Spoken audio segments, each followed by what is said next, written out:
ಇದೇನ್ ಭಾರ್ಗವಿ ಈಗ ಆಗೋಯ್ತು? ಸಂಧ್ಯಾ ನಮ್ಮನ್ನೆಲ್ಲ ಬಿಟ್ಟು ಹೋಗ್ತಾಳೆ ಅಂತ ನಾನು ಅನ್ಕೊಂಡೇ ಇರ್ಲಿಲ್ಲ. ಬಿಟ್ಟು ಹೋಗಿದ್ದಲ್ಲ ಅಜ್ಜಿ, ನಿಮ್ ಮಗ JP ಪಾಟೀಲ್ ಮತ್ತೆ ML ಶಕ್ತಿ ಪ್ರಸಾದ್ ಫ್ರೆಂಡ್ ಸೇರ್ಕೊಂಡು ಸಾಯಿಸಿದ್ದು. JP ಪಾಟೀಲ್ ಸುಳ್ಳು ಸಾಕ್ಷಿ ತಂದಾಗ್ಲು, ತೊಂದರೆ ಕೊಟ್ಟಾಗ್ಲು ಅವ್ರ ಸೋಲೋ ಭಯಕ್ಕೆ ಹೀಗೆಲ್ಲ ಮಾಡ್ತಿದಾರೆ ಅಂತ ನಾನ್ ಸುಮ್ನೆ ಆಗಿದ್ದೆ. ಆದ್ರೆ ಒಂದು ಮುಗ್ಧ ಹುಡುಗಿನ ರೇಪ್ ಮಾಡಿ ಕೊಲ್ಸೋ ಮಟ್ಟ ಕೇಳಿದ್ದಾರೆ ಅಂತ ನಾನು ಅನ್ಕೊಂಡಿರ್ಲಿಲ್ಲ ಅಮ್ಮ. ಅವ್ರ ಮೇಲೆ ಚೂರು ಪಾರು ಉಳ್ಕೊಂಡಿದ್ದ ಗೌರವನ ಹೊರಟೋಯ್ತು. ನನ್ನ ಮಗ ಮಾಡಿದ್ದು ಕ್ಷಮಿಸ್ಲಿಕ್ಕೆ ಆಗದೆ ಇರುವಂತ ತಪ್ಪು ಅಂತ ನನಗ್ ಗೊತ್ತು. ನಮ್ಮ ಸ್ವಾರ್ಥಕ್ಕೋಸ್ಕರ ಇನ್ನೊಬ್ಬರ ಜೀವ ತೆಗೆಯೋ ಹಕ್ಕು ನಮ್ಗೆ ಯಾರಿಗೂ ಇಲ್ಲ ಭಾರ್ಗವಿ. ನನ್ನ ಮೊಮ್ಮಕ್ಕಳು ಬೇರೆ, ಸಂಧ್ಯಾ ಬೇರೆ ಅಂತ ನಾನು ಯಾವತ್ತೂ ಅನ್ಕೊಂಡಿರ್ಲಿಲ್ಲ. ಅವಳಿಗೆ ಈ ತರ ಮೋಸ ಆಗಿದ್ದು ನನ್ನ ಮನಸ್ಸಿಗೆ ದೊಡ್ಡ ಆಘಾತ ಆಗಿದೆ. ಭಾರ್ಗವಿ, ಅವಳ ಸಾವಿಗೆ ನ್ಯಾಯ ಸಿಗ್ಲೇಬೇಕು. ಆಗ ಮಾತ್ರ ಅವಳ ಆತ್ಮಕ್ಕೆ ಶಾಂತಿ ಸಿಗೋದು. ನ್ಯಾಯ, ಶಾಂತಿ ಅದೆಲ್ಲ ಸಿಗಕ್ಕೆ JP ಪಾಟೀಲ್ ಎಲ್ಲಿ ಬಿಡ್ತಾರಜ್ಜಿ? ಹೇಗೂ ಸಂಧ್ಯಾ ಸತ್ತು ಹೋಗಿದ್ದಾಳೆ, ಅವಳು ಬಂದು ನಿಜ ಹೇಳಲ್ಲ ಅಂತ ಇರೋ ಬರೋ ತಪ್ಪುಗಳನ್ನೆಲ್ಲ ಅವಳ ಮೇಲೆ ಹಾಕಿ ಇನ್ನೊಂದಷ್ಟು ಸುಳ್ಳು ಸಾಕ್ಷಿಗಳನ್ನು ತಗೊಂಡ್ ಬಂದು ಈ ಕೇಸ್ನೇ ಮುಚ್ಚಾಕ್ಬಿಡ್ತಾರಜ್ಜಿ. ಅವಳ ಆತ್ಮಕ್ಕೆ ಶಾಂತಿ ಸಿಗೋದಾಗಿರ್ಲಿ, ಅವಳ ಸಾವಿಗೆ ಅರ್ಥನೇ ಇಲ್ದಿರೋ ಹಾಗೆ ಮಾಡ್ಬಿಡ್ತಾರೆ.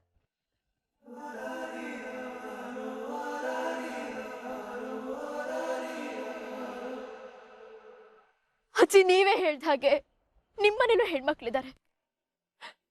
ಅಷ್ಟಾದ್ರೂ JP ಪಾಟೀಲ್ಗೆ ಏನು ಅನ್ಸೋದೇ ಅಲ್ವಾ ಅಜ್ಜಿ? ನಿಮ್ಗೆ ಇನ್ನೊಬ್ಬ ಮೊಮ್ಮಗ ಇದ್ದಾನೆ ಅಂತ ನೀವ್ ಹೇಳಿದ್ರಿ. ನಾಳೆ ದಿನ ಒಂದ್ ಹೆಣ್ಣು ನಿಮ್ಮನ್ನ ನಂಬ್ಕೊಂಡು ನಿಮ್ ಮನೆ ಒಳಗಡೆ ಹೇಗ್ ಕಾಲಿಡ್ತಾಳೆ? ಆ ಹುಡುಗಿ ನೀನೇ ಅಂತ ನಿಂಗೆ ಹೇಗೆ ಹೇಳಲಿ ಭಾರ್ಗವಿ? ನಾಳೆ ದಿನ ನಮ್ಮನೆ ಮಹಾಲಕ್ಷ್ಮಿಯಾಗಿ ಬಂದು ನೀನೇ ಇದನ್ನೆಲ್ಲ ಸರಿಪಡಿಸ್ಬೇಕು, ತಿದ್ದಿ ಬುದ್ಧಿ ಹೇಳಬೇಕು. ಆದ್ರೆ ನನ್ನ ಮಗನ ದ್ವೇಷದಲ್ಲಿ ನಿನ್ನ ಅರ್ಜುನ ಸಂಸಾರ ಎಲ್ಲಿ ಹಾಳಾಗುತ್ತೋ ಅಂತ ನನಗೆ ಭಯ ಆಗ್ತಿದೆ.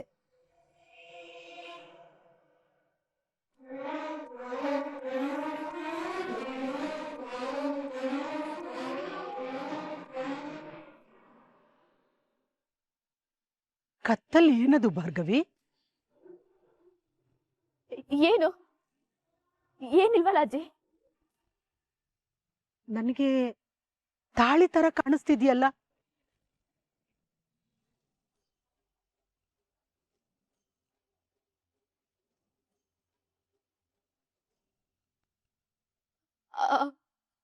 ತಾಳಿ ಅದು ನಾನು ಸುಳ್ಳು ಹೇಳಕ್ಕೆ ನಿನಗೆ ಬರಲ್ಲ.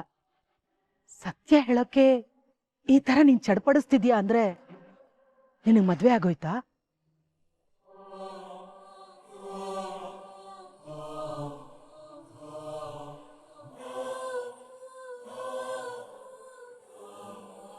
ಅಂದ್ರೆ ಯಾರಿಗೂ ಹೇಳ್ದೆ ನೀವು ಮದುವೆ ಮಾಡ್ಕೊಂಡಿದ್ದೀರಾ?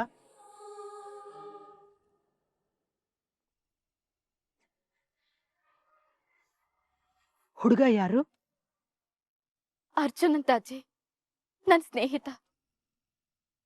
ನನ್ ಕೆಲಸ ಮಾಡೋ ಕಂಪ್ನಿಯಲ್ಲಿ ಅಸಿಸ್ಟೆಂಟ್ ಆಗಿ ಕೆಲಸ ಮಾಡ್ತಾ ಇದ್ದಾನೆ. ಅದೆಷ್ಟು ಸುಳ್ಳು ಹೇಳಿದ್ದೀಯಾ ಪುಟ್ಟ? ಎಲ್ಲ ಸತ್ಯನ ಒಂದೇ ಸಲ ಹೇಳಿದ್ರೆ ಈ ಹುಡುಗಿ ತಡ್ಕೊಳ್ತಾಳೇನೋ?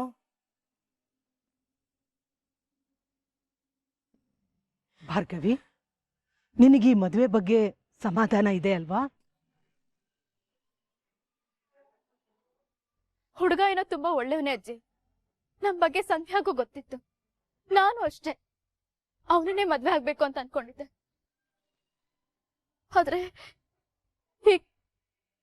ಹೀಗೆ ಏಕ್ದಮ್ಮಾಗಿ ಮದ್ವೆನೇ ಆಗೋಯ್ತು. ಆದ್ರೆ ಈಗ ಅಚಾನಕ್ ಆಗಿ ಮನೇಲಿ ಹೇಳ್ದೆ ಮದ್ವೆ ಆಗಿದ್ರ ಬಗ್ಗೆ ನನಗ್ ದುಃಖ ಇದೆ.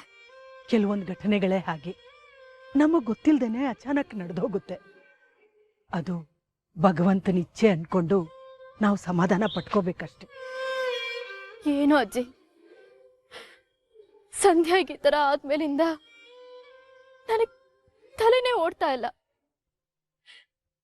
ಯಾರನ್ನ ನಂಬೋದು ಯಾರನ್ನ ಬಿಡೋದು ನನಗೊಂದು ಅರ್ಥ ಆಗ್ತಿಲ್ಲ ಅಜ್ಜಿ.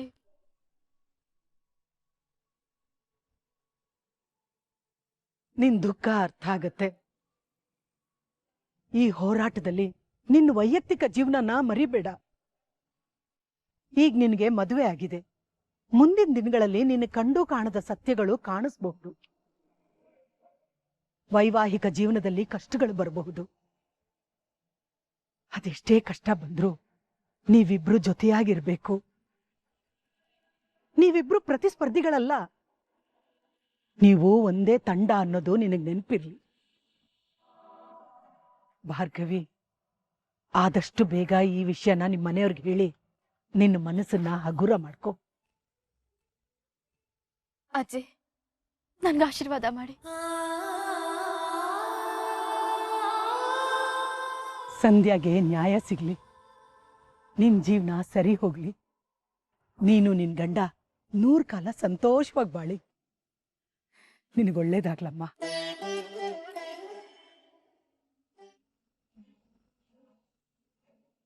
ಅದ್ರ ಜೊತೆಗೆ ನಿನ್ ವೈವಾಹಿಕ ಜೀವನದ ಕಡೆಗೂ ಗಮನ ಕೊಟ್ಟು ಸರಿಪಡಿಸ್ಕೊ. ನಾನೇನ್ ಬರ್ತೀನಿ.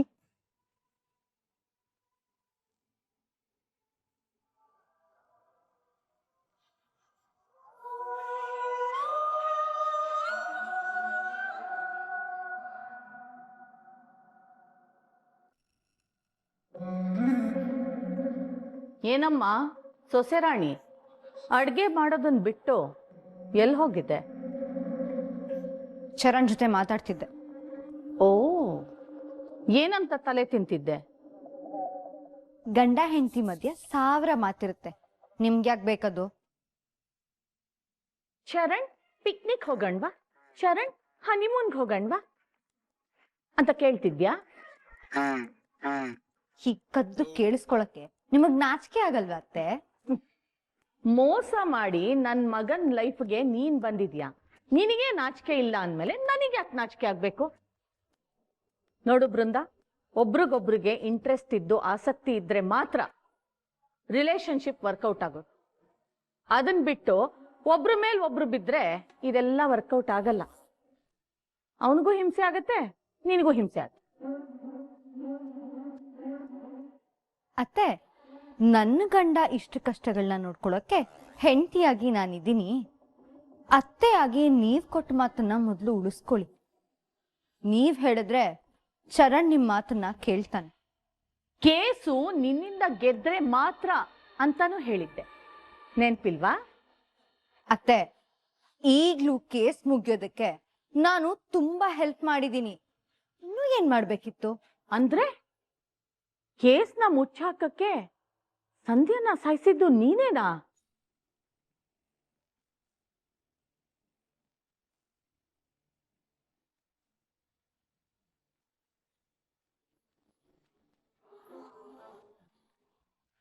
ಅತ್ತೆ, ಅದು ಸಾಕು.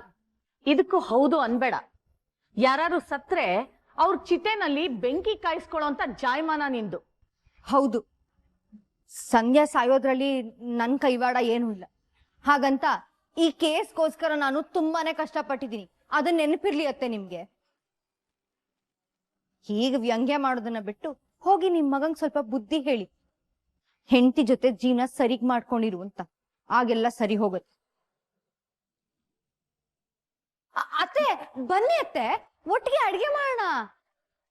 ಒಟ್ಟಿಗೆ ಒಲೆ ಹಚ್ಚೋಣ ಅಂತಂದ್ರೆ ಹೊಟ್ಟೆಲೆ ಬೆಂಕಿ ಹಚ್ಕೊಂಡು ಹೋಗ್ತಾ ಇದ್ದಾರೆ. ಆ ಸಂಧ್ಯಾ ಸತ್ತಿದ್ದು ಒಳ್ಳೇದೇ ಆಯ್ತು. ಅತ್ತೆ ಹೇಳಿದ ಹಾಗೆ ಇದನ್ನೆಲ್ಲ ನಾನೇ ಮಾಡಿದ್ದು ಅಂತ ಮಾವನ್ ಹತ್ರ ಹೋಗಿ ಹೇಳಿದ್ರೆ ಮಾವ ಚರಣ್ ಜೊತೆ ಮಾತಾಡ್ತಾರೆ. ಆಗ ನಾನು ಚರಣ್ ಆರಾಮಾಗಿರ್ಬೋದು.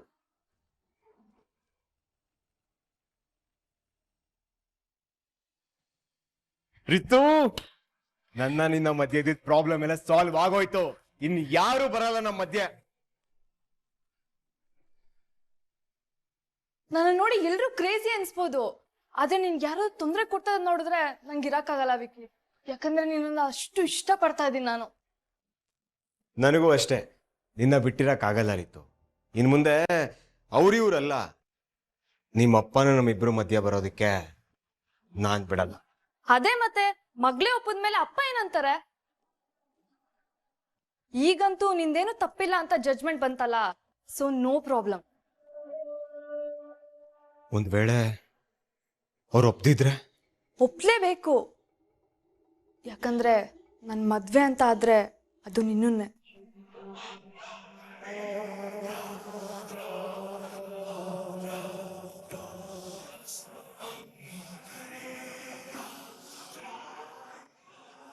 ನೀನ್ ನನ್ ಕಾಲ್ ತೊಳೆದು ಬೇಡ್ಕೊಳ್ಳೋ ಟೈಮ್ ಬರ್ತಿದೆ ಜಯಂತ.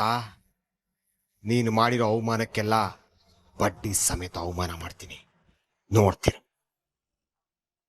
ಅರೆರೆ ಲವ್ ಬರ್ಡ್ಸ್ ಇಲ್ಲೇ ಇದ್ದೀರಾ? ಹಾಯ್ ಅದಕ್ಕೆ.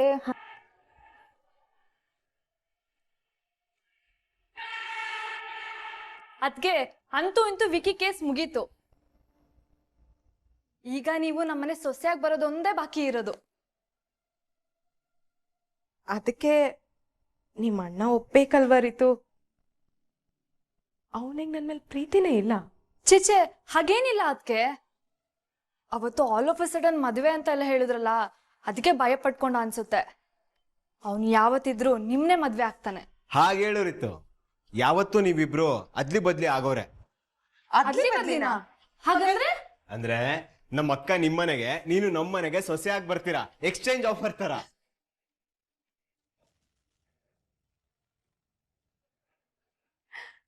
ಹೌದು ರೀತು, ಮದ್ವೆ ಆಗ್ತಿದ್ದ ಹಾಗೆ ಮುಂದಿನ ಮುಹೂರ್ತದಲ್ಲಿ ನಿಮ್ಮಿಬ್ರ ಮದ್ವೆನ ನಾನೇ ಮಾಡಿಸ್ತೀನಿ. ಥ್ಯಾಂಕ್ಸ್ ಅದಕ್ಕೆ.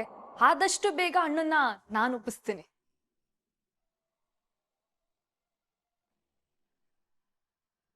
ಏನ್ ಬಿಕಿ, ಗರ್ಲ್ ಫ್ರೆಂಡ್ನ ಬರೀ ಮಾತಾಡ್ ಕಳಿಸ್ತೀಯಾ? ಪಾಪ ಅದೆಷ್ಟು ತಿಂಗಳ ನಂತರ ಸಿಗ್ತಾ ಇದ್ದಾಳೆ. ಶಾಪಿಂಗೋ ಇಲ್ಲ ಒಳ್ಳೆ ಲಂಚ್ಗೋ ಇಲ್ಲ ಬ್ಯೂಟಿಫುಲ್ ಆದಂತಹ ಡೇಟ್ ಕರ್ಕೊಂಡೋಗೋ.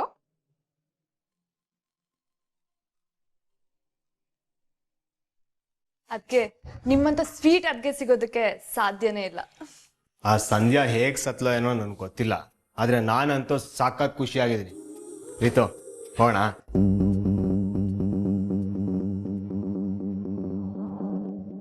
ರಿತು, ಅದೇನೋ ಮಾಸ್ಟರ್ ಪ್ಲಾನ್ ಅಂತಿದ್ದೀರಾ, ಏನದು? ಅದೆಲ್ಲ ಯಾಕಿವಾಗ? ಹೇಗೋ ಆರಾಮಾಗಿದೀವಲ್ವಾ, ಸತ್ತೋಳ್ ವಿಷಯ ಯಾಕೆ? ಬಿಡು ವಿಕ್ಕಿ. ಏನೋ ಬಿಟ್ಟಾಕು, ನಾವಿಬ್ರು ಜಾಲಿ ಆಗಿರ್ಬೇಕು, ಅಷ್ಟು ಸಾಕು. ನಡೆಯೋಣ.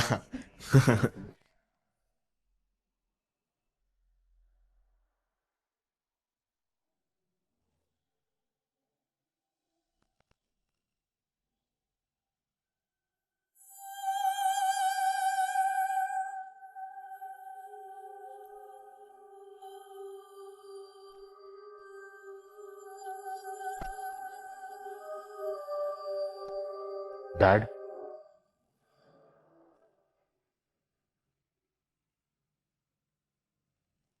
ಕೊನೆಗೂ ಈ ಕೇಸ್ ಸಂಧ್ಯಾನ ಸಾಯಿಸೇ ಬಿಡ್ತಲ್ಲ ಡ್ಯಾಡ್. ನಿಮ್ಗೊಂಚೂರು ದುಃಖನೇ ಆಗ್ತಿಲ್ವಾ?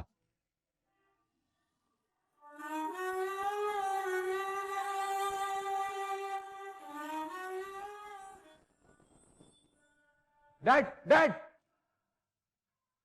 ನನ್ನ ಮಾತಿಂದ ನಿಮಗೆ ಬೇಜಾರಾಗಿದ್ರೆ ಸಾರಿ ಡ್ಯಾಡ್.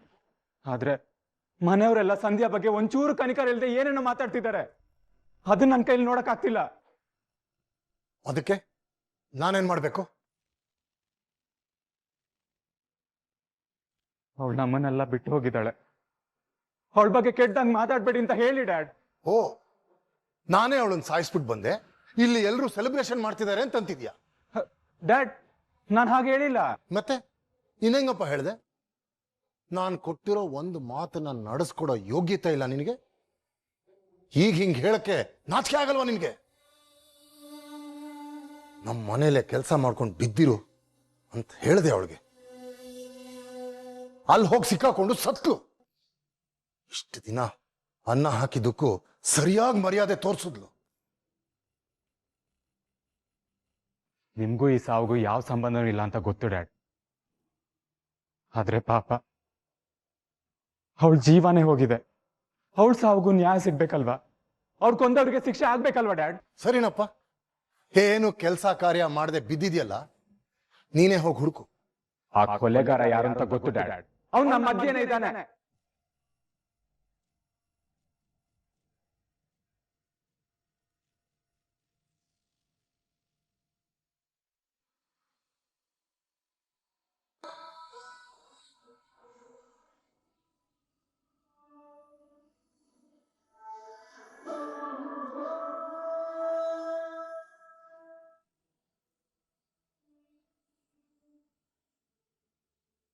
ಅನ್ನ ಆಗಿದೆ, ಊಟ ಮಾಡೋಣವಾ?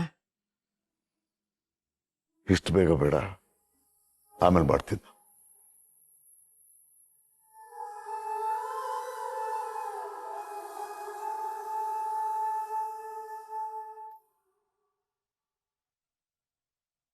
ಅಮ್ಮ, ನನ್ಗೆ ಊಟ ಬೇಡ, ನೀವು ಊಟ ಮಾಡಿ ಮಲ್ಕೊಂಬಿಡಿ. ಭಾರ್ಗವಿ, ಇಷ್ಟು ಶೆಕೆ ಇದೆ, ಮನೇಲೂ ಹೀಗೆ ಮೈ ತುಂಬ ದುಪ್ಪಟ್ಟ ಹೊದ್ಕೊಂಡಿದ್ಯಲ್ಲ, ಏನಾಯ್ತು?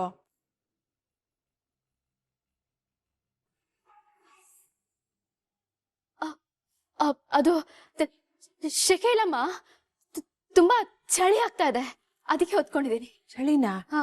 ಜ್ವರ ಬಂದಿದ್ಯಾ? ಇಲ್ಲಮ್ಮ, ಜ್ವರ ಏನಿಲ್ಲ, ಚಳಿ ಅಷ್ಟೇ, ಅದಕ್ಕೆ ಹೊತ್ಕೊಂಡಿದ್ದೀನಿ ಅಷ್ಟೇ, ಜ್ವರ ಏನಿಲ್ಲ. ಯಾಕ್ಬಿಟ್ಟು ಹುಷಾರಿಲ್ವಾ? ಊಟ ಮಾಡಿ ಮಾತ್ರೆ ತಗೊಂಡು ಮಲ್ಗು, ಎಲ್ಲ ಸರಿ ಹೋಗುತ್ತೆ. ಇಲ್ಲಪ್ಪ, ನನ್ಗೂಟ ಬೇಡ, ನೀವು ಊಟ ಮಾಡಿ ಮಲ್ಕೊಳ್ಳಿ. ಯಾಕೆ ಹೀಗಂತಿದ್ಯಾ ಭಾರ್ಗವಿ?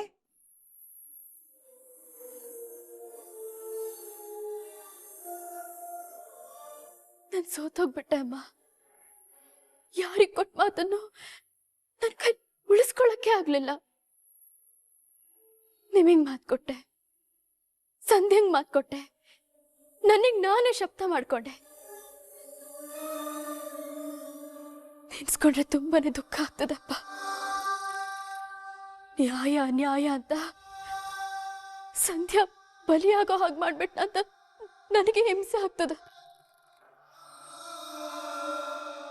ಇಂಥ ಟೈಮಲ್ಲಿ ಹೊಟ್ಟೆಗೇನು ಸೇರಲ್ಲಪ್ಪ.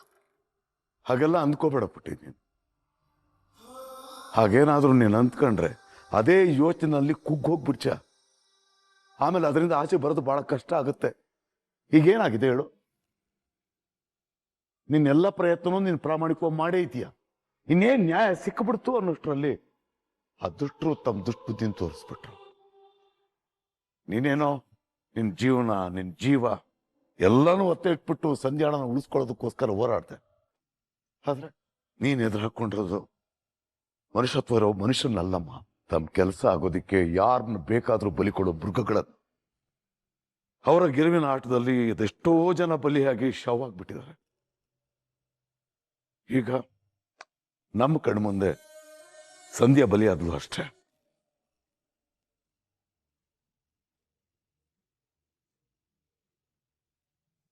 ಏನೋ ನಿನಗ್ ಗೊತ್ತಾ ಯಾರೋ?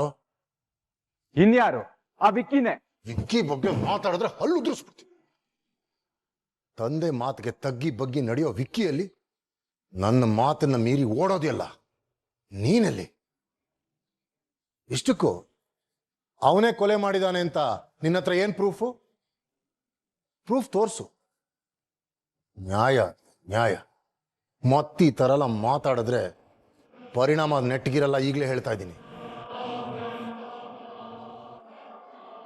ನಿಂತ್ಕೋ. ಈಗ ನಾನು ಹೇಳೋದನ್ನ ಕೇಳಿಸ್ಕೊ. ಆದಷ್ಟು ಬೇಗ ನಿನ್ನ ವಂದನ ಮದುವೆ ಆಗುತ್ತೆ, ರೆಡಿಯಾಗಿರು. ಆದ್ರೆ ಈ ಸತಿ ಯಾವ ತಪ್ಪು ನಡೆಯೋಂಗಿಲ್ಲ.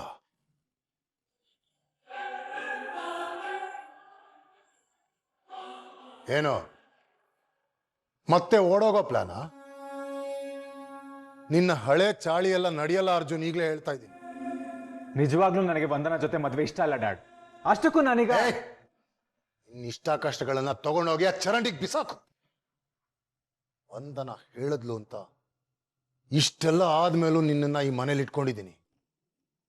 ಏನೇ ಆದ್ರೂ ವಂದನಾನೇ ಈ ಮನೆ ಸೊಸೆ. ಅದನ್ನೇನಾದ್ರು ಮೀರಿದ್ಯೋ ನನ್ನಿಂದ ಸಂಪೂರ್ಣವಾಗಿ ದೂರ ಆಗ್ಬೇಕಾಗುತ್ತೆ ಅರ್ಜುನ್, ನೆನಪಿರಲಿ.